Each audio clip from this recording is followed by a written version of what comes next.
Hey guys, so I've received enough questions about RVing in Colorado during the winter that I figured I'd put together a little video, even though I'm never on here. So I just want to tell you guys what it's like and answer some questions. This is going to be pretty informal, so I hope that's okay with you. So the main question I get is, do you stay warm?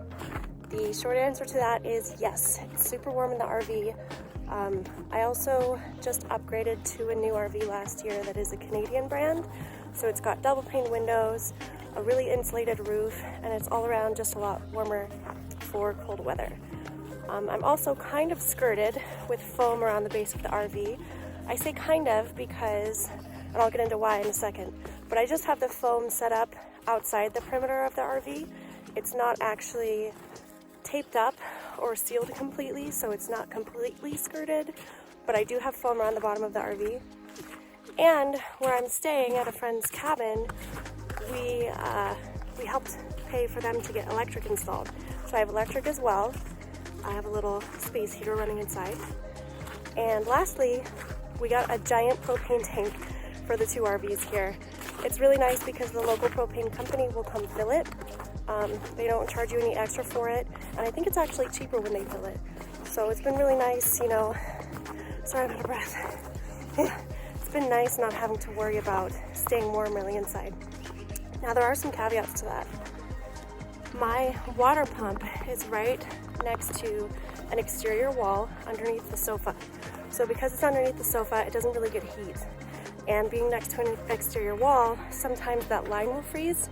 So I have had a couple times where my water pump will freeze if it's really cold outside overnight, even if I have the temperature set to 65 or 70 inside. The other funny thing is if I leave any boots in the stairwell step, if they're wet at all, they will get frozen to the stairwell step overnight. I don't understand why, because it's warm inside, but that stairwell area is a little bit colder than everything else inside. Other than that, I've really had no problems staying warm inside the RV.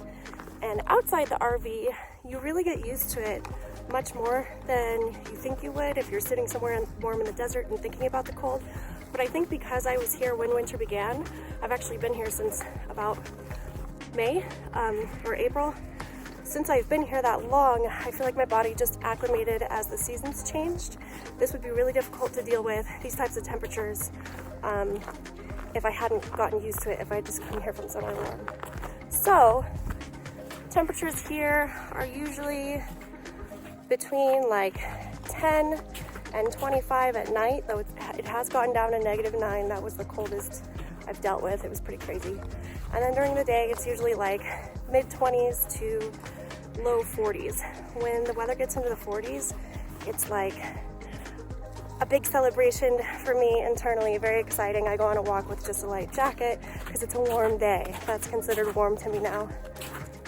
So I'm actually staying with a group of people on a friend's property. Shortly before Thanksgiving, we were all planning to leave, and suddenly we decided just to stay here through winter and see if we could handle it. And we weren't sure what to expect. I thought I would be out of here over it by January or February, but it turned out to be a really awesome, exciting adventure to be in Colorado for the winter while RVing.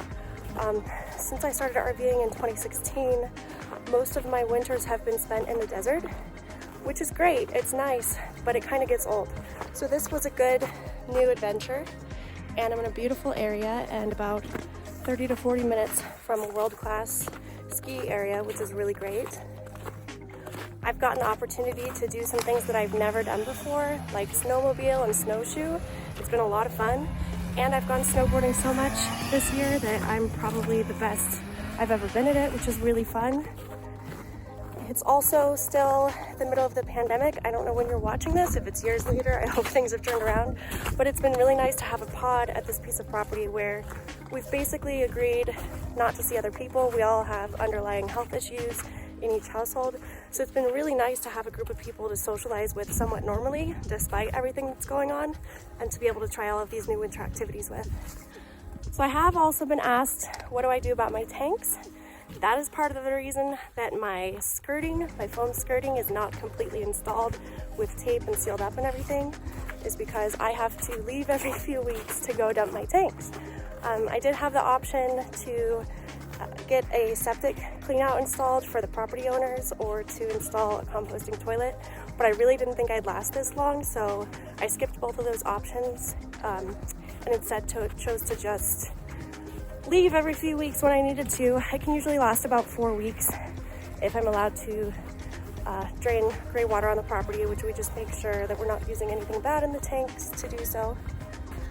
So I do have to try to time that between snows once the driveway thaws enough that I can get out without getting stuck or sliding off the road. But that hasn't been a problem because we can see the forecast and see what's coming. This latest snow dump did drop quite a bit, about a foot, maybe 10 inches. So it'll be a while before I can leave, but I just made sure to dump right before this. And Trixie is handling it wonderfully. She romps around in the snow and loves to find treats like turkey poop in the snow.